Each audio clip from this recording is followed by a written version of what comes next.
Fala pessoal, tudo bem? Hoje eu vim falar sobre o que pode ser feito, o quanto é importante para os clubes pensar em estratégias para aumentar o seu maior ativo, que é a torcida, e como eu fico abismado de muitos deles sequer ter essa noção, tocar nesse assunto e tratar isso internamente.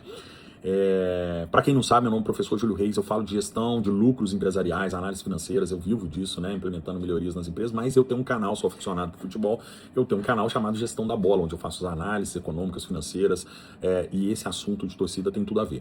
Para quem não viu, dá uma rolada no feed aí, eu soltei um vídeo falando sobre os resultados da última pesquisa do Datafolha, que mostrou algo que já estava caminhando para acontecer, e deu muita repercussão, lógico, muitos não gostaram, o clubismo fala mais alto, as pessoas, alguns não gostam, não gostam de ouvir a realidade, né? A gente fala que ela não é confortável para eles, outros gostaram bastante, deu bastante repercussão, mas eu fiz uma análise puramente técnica, né? Onde eu falei sobre essas três brigas que nós temos aí no topo da torcida, né? Que é o primeiro lugar e o segundo lugar, que é Flamengo e Corinthians, onde o Flamengo, com sua fase, conseguiu distanciar aí do Corinthians.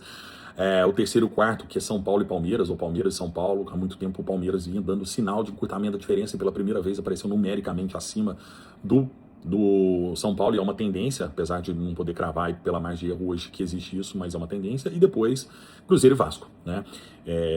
Que mesma coisa, o Cruzeiro assim como o Palmeiras, e o Vasco assim como o São Paulo. Vasco e São Paulo em fases longas ruins, Palmeiras fase longa muito boa, o Cruzeiro com uma recente fase muito ruim, mas nos últimos 30 anos foram 25 anos de fase muito boa. O Cruzeiro vem atropelou muito aí, e agora vem também aí numericamente acima do Vasco. Esses 6 times estão desgarrados do restante. Depois do restante a gente tem um volume muito grande de times mais ou menos do mesmo patamar ali, Grêmio, Inter, Atlético, Santos, Bahia, enfim, nós temos a turma um pouco mais desgarrada. Mas esse vídeo eu não vim falar sobre isso, eu vim falar sobre o maior ativo econômico que um clube tem, que chama-se torcedor.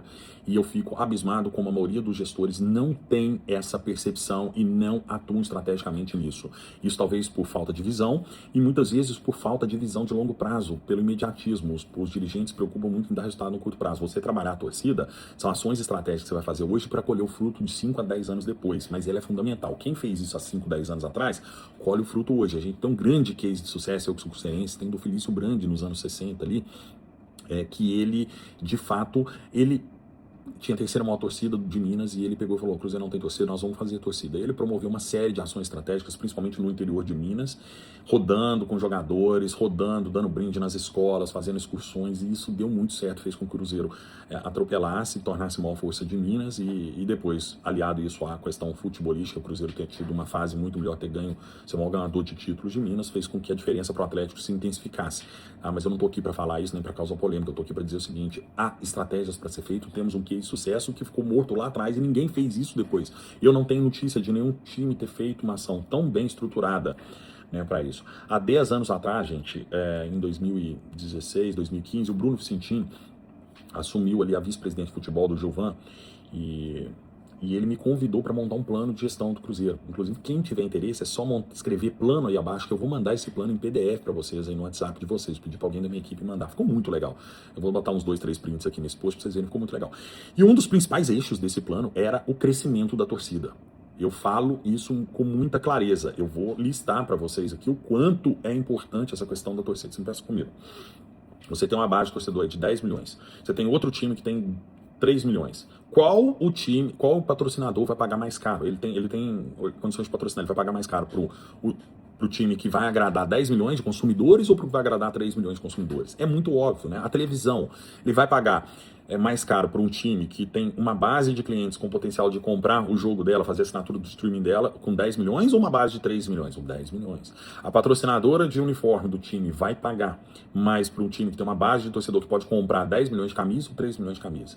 Tem outros fatores, tá, gente? Eu não tô omitindo isso, principalmente a fase do time que gera mais engajamento imediato, o marketing e tal, mas eu tô dizendo o seguinte, que não vai fugir disso, você varia um pouco para mais para cima. Os times com maior base de torcedor sempre tenderão a ter a maior parte da receita do futebol. Daí também uma outra estratégia que eu falo muito, que a única alavanca de receita que não depende tanto ainda, depende indiretamente do tamanho de torcida, que hoje é muito relevante, é a questão de venda de jogadores. Né? Que você com um time sem torcida, se você fizer um trabalho muito bem feito de base, de transição, você consegue gerar ótimas receitas com venda de jogadores.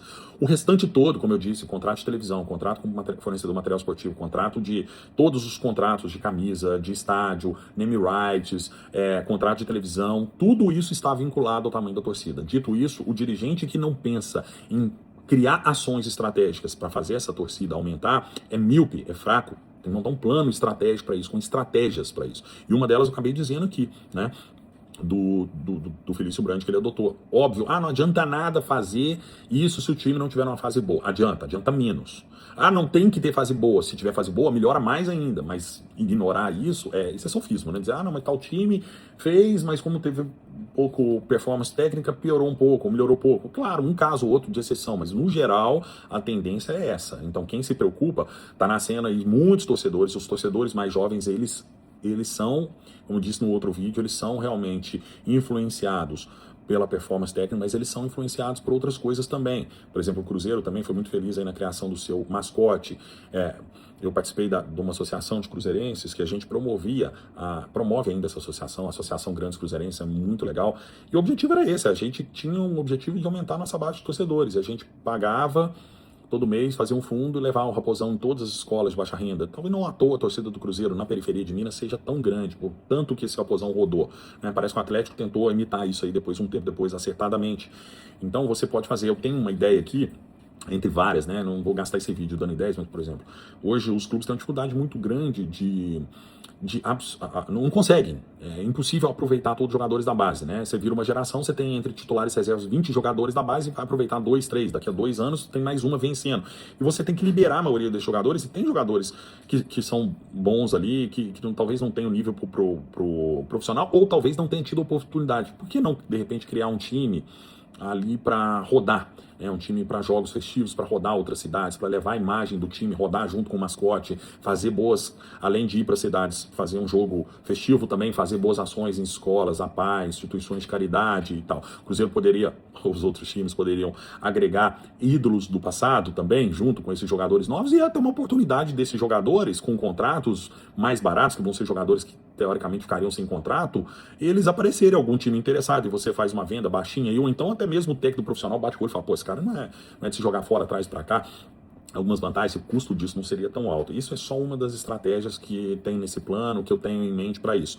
Então, queria compartilhar esse plano com vocês. Tem várias outras estratégias lá, lógico, é um plano defasado em 10 anos, tá, gente? Vocês têm que levar isso em conta. Escreve plano aí abaixo, que eu vou divulgar para todos vocês aí, em PDF, um plano que eu fiz para o Cruzeiro, mas assim, é um plano pensando em estratégias profissionais de gestão, para fazer o clube a melhorar os seus resultados em vários eixos: torcida, receita por torcedor, engajamento, gastos, base, enfim, tem várias coisas ali bem interessantes. Mas é disso que eu queria falar, né? Se alguém aí acha que está fazendo gestão profissional sem olhar o tamanho da torcida, me desculpe, eu conto, não tá? Então é isso, gente. Um abraço. Se você gostou, curte, compartilha, siga o nosso canal aí para mais notícias como essa, mais comentários, mais análises como essa. Um abraço, com Deus. Tchau, tchau.